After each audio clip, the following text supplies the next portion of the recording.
तो ये हो गया कि क्या यूज नहीं करना है। न जातु भुक्तवान मतलब खाना खाने के बाद ये सारी चीजें नहीं करोगे। और डेली यूज न करने वाली चीजें क्या बताई गई, ये बता दी गई। नीचे देखो, अब लगातार अभ्यास करने वाली कौन कौन सी द्रव्य हैं, ये भी इंपॉर्टेंट है, जिनको डेली यूज कर सकते हो। श्लोक नंबर जो है चरक सूत्र का 5वें का 12वां नंबर श्लोक देखोगे तो इसी के बारे में पूरा ये श्लोक दिया गया है। ठीक है, क्या लिखा गया है, लगातार अभ्यास करने वाले द्रव्य जिनको डेली यूज कर सकते हो। तो एक एक चीज को तुम्हें याद होना चाहिए। क्या लिखा गया है, षष्टिक साली मुग्ध सैंधव आमलक यवान आंतरिक्ष पय सर्पी जांगल मधु च अभ्यसेत। इन्होंने बोला षष्टी साली, मूंग की दाल, सैंधव लवण, आमलक, यवान मतलब यव, जौ का डेली यूज करोगे लेकिन यवक का नहीं करोगे, ध्यान रखना है। ठीक है, अंतरिक्ष पर जो आकाश का जल, सर्पी मतलब घृत, जांगल मांस को खाना है, कृष पशु पक्षियों का मांस नहीं खाना है, मधु शहद भी डेली यूज कर सकते हो। ठीक है, तो ये सारी चीजें कई बार पूछी गई हैं, इसको याद रखना है कि किनको डेली यूज कर सकते हो। इसी चीज को विमर्श में देखोगे, चरक सूत्र इसके 12वें के विमर्श में देखोगे तो दिया गया है कि वाग्भट ने कुछ और द्रव्यों का अभ्यास करने को बताया है। ठीक है, इतना तो बताया ही, साथ में उन्होंने और कुछ ऐड कर दिया। गोधुम, गोधुम का मतलब क्या होता है, गेहूं, पथ्य, आमलक, मृदिक, मुग्ध, शर्करा, देखो वो भी बोला है, डाढ़िम, त्रिफला, मधु, सर्पियम, निसी, नेत्रबला, ये सब क्या होता है, आंखों को रोशनी देने वाला होता है, त्रिफला इत्यादि। ठीक है, तो ये लगातार अभ्यास किसका, डेली कर सकते हो। आगे इन्होंने बोला है, जब तुम लोग नित्य सेवनी आहार, ये डेली जो यूज कर रहे हो इससे फायदा क्या है, हम जो ये ऊपर बताया चरक ने, इतनी चीजें तुम डेली यूज कर सकते हो तो इससे फायदा क्या है। तो इन्होंने एक श्लोक बोला है, ये श्लोक जो है बड़ा इंपॉर्टेंट ये भी होता है रेफरेंस के लिए। ये कौन सा श्लोक है, चरक सूत्र 5 का श्लोक नंबर जो है 13 है, 12 के बाद 13 है। ठीक है, तो लिखा गया है तच्च नित्य प्रयुजितम, तच्च नित्य मतलब डेली, प्रयोजित मतलब प्रयोग करने से। ठीक है, स्वास्थ्यम एन अनुवर्तते, जो स्वस्थ है, एन अनुवर्तन मतलब स्वस्थ, उसी तरह से अनुवर्तन मतलब उसी तरह से बनाए रखेगा। ठीक है, कि स्वस्थ को स्वस्थ बनाए रखने के लिए। और अजात, अज्ञात मतलब अज्ञात, विकार न उत्पत्ति क्रम, अज्ञात विकार उत्पन्न नहीं होते। ठीक है, आगे समझ में। तो ये हो गया चरक सूत्र 13 तक। ठीक है, नेक्स्ट आ जाओ। अब देखो, अब आगे आएगा श्लोक नंबर जब 14 आओगे तो वहां पे चरक सूत्र 5 के जब 14 पे आओगे तो स्वस्थविद का वर्णन स्टार्ट हो जाता है।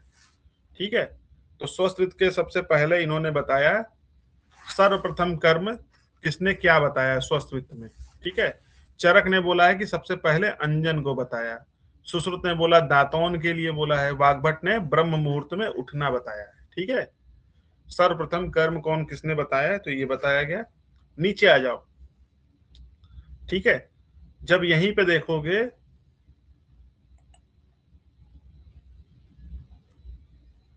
एक मिनट रुक जाओ,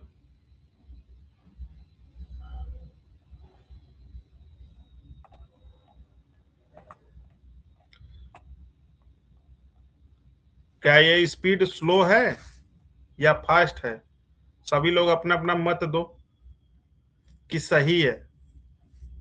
3 ऑप्शन है। ठीक है, सभी लोग इसमें चैट बॉक्स में डालो, उसके हिसाब से मैं घटाऊंगा बढ़ाऊंगा ना।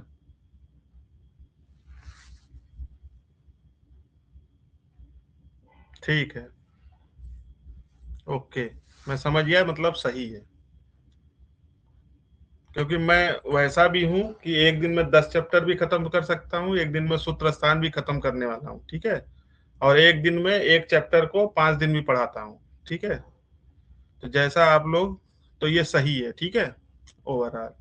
अब आगे देखोगे तो चरक ने बोला प्रधान इंद्री किसको बोला है, चक्षु को। ठीक है, ठीक, प्रधान इंद्री, ये अष्टांग हृदय का ही श्लोक है, मतलब प्रधान इंद्री किसको बोला गया है, आंखों को बोला गया है प्रधान इंद्री। अष्टांग हृदय ने एक श्लोक बोला है, चक्षु प्रधान सर्व इंद्रियाणाम, तो कभी कभी इतना रख देता है और इसको डॉट डॉट बना देता है, ठीक है। तो आप क्या भरोगे, चक्षु भरोगे। क्यों ऐसा बोला गया, कि बोला गया है कि चक्षु रक्षाय, चक्षु की रक्षा करना चाहिए। सर्वकालम मनुष्यम यत्न कर्तव्यो जीवितो यावद इच्छा। अगर जीने की इच्छा है तुमको लंबा, तो अपने आंखों की रक्षा करो, तभी तो कुछ देख पाओगे देश दुनिया। तो ये भी श्लोक किसका है, अष्टांग हृदय का है। जब तुम चरक सूत्र 14 पढ़ोगे, बुक उठाओगे ना काशीनाथ शास्त्री, तो उसके विमर्श में दिया गया है ये श्लोक, तो वहीं से ये उठाकर नोट्स बनाया गया है, ठीक है। नेक्स्ट आ जाओ, अंजन की बात करें तो चरक ने 2 प्रकार का अंजन बताया है, ठीक है। चरक ने कितने प्रकार का अंजन बताया, 2 प्रकार का। एक बोला है सौवीरा अंजन और एक बोला है रसांजन, ठीक है। यहां से बहुत क्वेश्चन आया है, कम से कम 50 बार क्वेश्चन आ चुका है डिफरेंट टाइप के एग्जाम में, ठीक है। पहले तो यही याद रखो, चरक ने अंजन 2 प्रकार का बताया, सौवीरा और रसांजन। सौवीरा क्या होता है, नित्य डेली यूज करने वाला अंजन, ठीक है, नित्य। और रसांजन क्या होता है, चरक ने बताया पंचरात्रे या अष्टरात्रे, 5वें या 8वें रात्रि के बाद लगाते हैं इसको। किस लिए लगाते हैं, श्रवणार्थ लगाते हैं, जो आंखों में दोष है उसको निकालने के लिए लगाते हैं, ठीक है। देखो ये सब क्वेश्चन है, जितना मैं गोला बना रहा हूँ सब, अरे यार लगाया ही नहीं।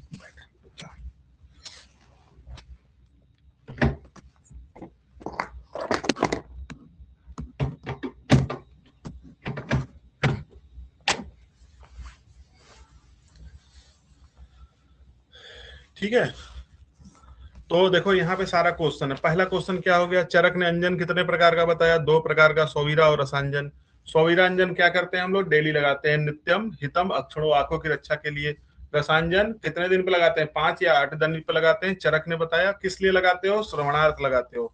अष्टांग हृदय ने क्या कहा, बोला कि पंच या सप्तरात्रे, ठीक है, ठीक है।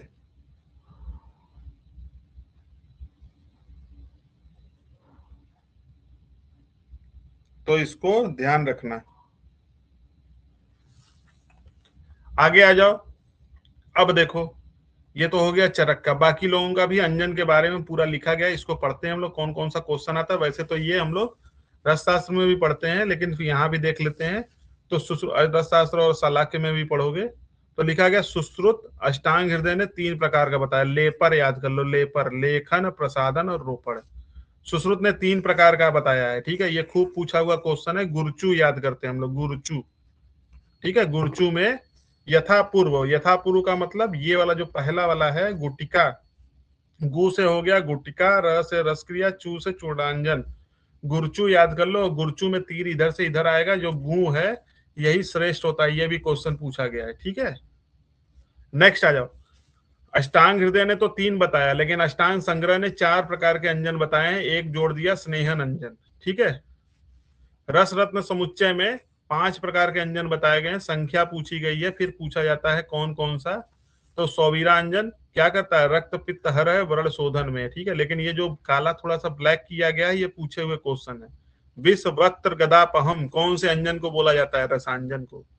स्रोतोंजन क्या होता है, नेत्र लेखन, ये ज्यादा नहीं पूछा गया है।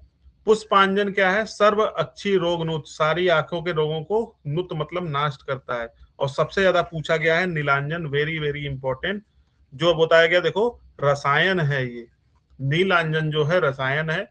सुवर्णग्न, सोने को भी खा जाता है। और लोह मार्दव कारम, लोहे को भी मृदु बना देता है, कौन, नीलांजन। ये नीलांजन वाला बड़ा खतरनाक है, इसीलिए इसको पूछा जाता है, ठीक है। तो इसको ध्यान रखना। नेक्स्ट आ जाओ, चरक का श्रेष्ठ सौवीरांजन, सुश्रुत का कौन सा श्रेष्ठ, स्रोतोंजन, वो भी सिंधु देश का, पूछा हुआ क्वेश्चन है, ठीक है। नेक्स्ट आ जाओ, आगे देखो क्या लिखा गया है, रस जल निधिकार। रस जल निधिकार कौन थे, भूदेव मुखर्जी, ये पूछा गया है, ठीक है। रस जल निधिकार किसकी रचना है, भूदेव मुखर्जी की। और राज निघंटु किसने लिखा है, पंडित नरहरि। इन लोगों ने बोला अंजन 6 प्रकार का होता है, 5 जो ऊपर वाला और 6वां कुलथ्या अंजन। तो कभी क्वेश्चन घुमा के पूछ सकता है कि कुलथ्या अंजन का वर्णन किसने किया है, तो यही दोनों का नाम आप बताओगे, ठीक है। नेक्स्ट आ जाओ, अब आ जाओ, ये चरक की स्टेटमेंट है, यहां से चक्षु तेजोमय। ये श्लोक नंबर आप लोग देखोगे, चरक सूत्र 5 का श्लोक नंबर 16 देखोगे तो ये श्लोक आपको मिलेगा। कि चक्षु तेजोमय, क्या है, चक्षु जो है तेज का स्थान है, ठीक है। और इसको पूछा जाता है, घुमा के क्वेश्चन पूछता है, इसको किससे भय होता है, तो लिखा गया विशेषात श्लेष्मतो, मतलब विशेष रूप से श्लेष्मा से भय होता है। तो फिर हम करते क्या है इसमें, श्लेष्महरम कर्म, ठीक है। देखो ये तीनों क्वेश्चन है, ठीक है। यहाँ पे चक्षु को हटा देगा, बोलेगा क्या भरोगे यहाँ, चक्षु तेजोमय, या चक्षु किससे युक्त होता है, तो तेज से युक्त होता है। इसको किससे भय रहता है, तो क्या क्वेश्चन दोगे, श्लेष्मा से भय रहता है, तो क्या करेंगे इसमें, तो श्लेष्महर कर्म करेंगे। ये तीनों क्वेश्चन है, ठीक है। नेक्स्ट आ जाओ, श्लोक नंबर जो है, इसी श्लोक में श्लोक नंबर 17 आओगे तो लिखा गया है दिवा तद न प्रयोक्तव्यम, दिन में अंजन का प्रयोग निषेध है, रात्रि में लगाना चाहिए। ये श्लोक रख के कई बार पूछा गया है, दिवा तद न प्रयोक्तम किसके लिए बोला गया है, तो आप बोलोगे अंजन के लिए बोला गया है ये श्लोक, ठीक है। याद रखना, पूछा हुआ क्वेश्चन है। आगे देखोगे श्लोक नंबर, जब तुम लोग आओगे 17, 18, 19 की लास्ट लाइन में देखोगे तो एक श्लोक छोटा सा है, नभसी इंदुवत, और उसकी हेडिंग दी गई है अंजन लगाने से क्या होता है। तो उन्होंने बोला कि चंद्रमा, ये स्वच्छ आसमान में चंद्रमा की तरह हो जाता है। जब हम अंजन लगा लेते हैं तो हमारी आंखें कैसी हो जाती है, कि स्वच्छ आकाश में चंद्रमा की तरह होती है। ये श्लोक भी रख के पूछा गया, नभसी इंदुवत, ये कब होता है, तो अंजन लगाने से फायदे का ये श्लोक लिखा गया है, ठीक है। तो इसको आप ध्यान रखना, ठीक। तो पहला जो था स्वस्थ वृत्त में क्या था, पहला जो स्वस्थ वृत्त में था अंजन, उसके बारे में पढ़ें, और ये जितने भी क्वेश्चन हैं ये आपको ध्यान रखना है, ठीक है। नेक्स्ट आ जाओ, अब दूसरा क्या है, अंजन के बाद दूसरा आ गया धूमपान, ठीक है। धूमपान जो चरक ने बताया है, 3 तरीके का बताया, वैरेचनिक, स्नेहिक और प्रायोगिक। आपको मैंने बताया था, ऐसे याद कर लेना, BSP, वैरेचनिक, स्नेहिक और प्रायोगिक। जो सुश्रुत ने है 2 एक्स्ट्रा जोड़ दिया, कासग्न और वामनी 5 बता दिया, वा और सा मतलब वाग्भट और सारंगधर ने 6 बता दिया, वरण धूपन भी ऐड कर दिया, ठीक है। समझ में आया। तो ये तो संख्या हो गई, चरक का हो गया, सुश्रुत का हो गया और वाग्भट का हो गया। नेक्स्ट आ जाओ, क्या लिखा गया है यहाँ पे, थोड़ा सा रुक जाओ, नहीं मुंह दुखने लगेगा।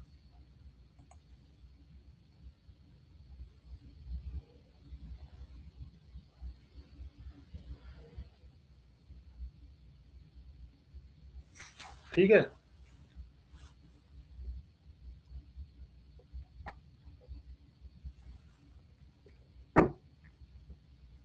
एक मिनट है,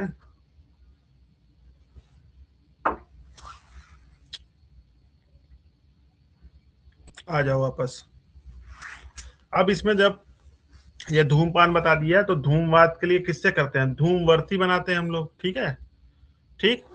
तो इन्होंने बताया प्रायोगिक धूमवर्ती का द्रव्य जो होता है उसमें हरेड़ुक है, प्रियंगु है, केसर है, नख है, सर्जरस देखो इसमें, जबकि सर्जरस सुश्रुत ने स्नेहिक वाले में सर्जरस रखा है, ठीक है। और धूमवर्ती का प्रमाण और आकृति कैसा होगा, अभी पिछली बार ही पूछा गया था मेडिकल अफसर वाले में, ठीक है।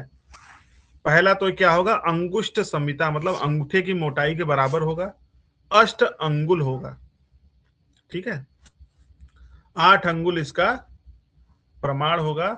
और यव सन्निभम, यव के आकार का होगा, यव कैसा होता है, ऐसा होता है, ठीक है।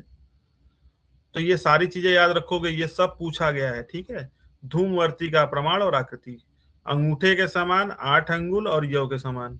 सुश्रुत और वाग्भट ने 12 अंगुल बताया है, ठीक है, लेकिन सुश्रुत ने सरकंडे पर 8 अंगुल तक ही लेप बताया, मतलब पूरी लंबाई भले बता दी कि 12 होगा, लेकिन लेप जो था वो 8 ही अंगुल तक करने के लिए बताया है, ठीक है। और वाग्भट ने क्या बोला, पंचकृत्य प्रलेप, ठीक है, 5 अंगुल लेप लगाना है। यहाँ देखो चरक का भी हो गया, सुश्रुत भी हो गया और वाग्भट भी हो गया, तो सब पूछे हुए क्वेश्चन है, आप इसको ध्यान रखना। ये पहला कौन सा था, प्रायोगिक वर्ती का क्या कंटेंट होगा ये हमने पढ़ा, और धूमवर्ती कितना प्रमाण होगा ये बताएगा। नेक्स्ट देखो स्नेहिक धूमवर्ती, इसमें क्या होगा, वसा होगा, स्नेहिक ही है तो वसा है, घृत है, मधु छिष्ट होता है। सुश्रुत में भी यही है, सुश्रुत का पूछा है, स्नेह फल सार मधु छिष्ट, और ये देखो सर्जरस अभी जो बताया, जो चरक ने किसमें रखा है सर्जरस, इसमें बताया, प्रायोगिक में इन्होंने स्नेहिक वाले में बताया। वाग्भट ने अगुर गुगलादि को बताया है। तीसरा जाओ वैरेचनिक। वैरेचनिक धूपमती में क्या है, श्वेता है, ज्योतिषमती है, हड़ताल है, मनसीना है। आगे देखो लिखा गया चरक सुश्रुत वाग्भट ने सिरो विरेचनार्थ धूमपान में कुष्ठ और तगर का निषेध बोला है। पूछा हुआ क्वेश्चन है, क्योंकि तीनों आचार्यों ने बोला है। ये श्लोक आपको मिलेगा विमर्श में, श्लोक नंबर 26 का विमर्श में मिल जाएगा। चरक सूत्र 5 पढ़ोगे तो उसके विमर्श में ये मिलेगा कि चरक सुश्रुत और वाग्भट तीनों ने क्या बोला कि सिरो विरेचनार्थ, ठीक है, धूमपान में कुष्ठ और तगर का निषेध है। क्यों, आगे इसको एक्सप्लेन करेंगे, बताएंगे कि चक्रपाणी ने बोला कि तगर और कुष्ठ इन दोनों को यदि सिरो विरेचन में धूमपान किया जाए तो क्या होने लगता है, मस्तुलुंग का स्राव होने लगता है। सब पूछा हुआ क्वेश्चन। पहला क्वेश्चन क्या हो गया कि सिरो विरेचनार्थ में किन दो द्रव्यों को नहीं लिखा जाता, तगर और कुष्ठ। क्यों नहीं यूज करते हैं, मस्तुलुंग का स्राव करा देगा इसलिए, ठीक है।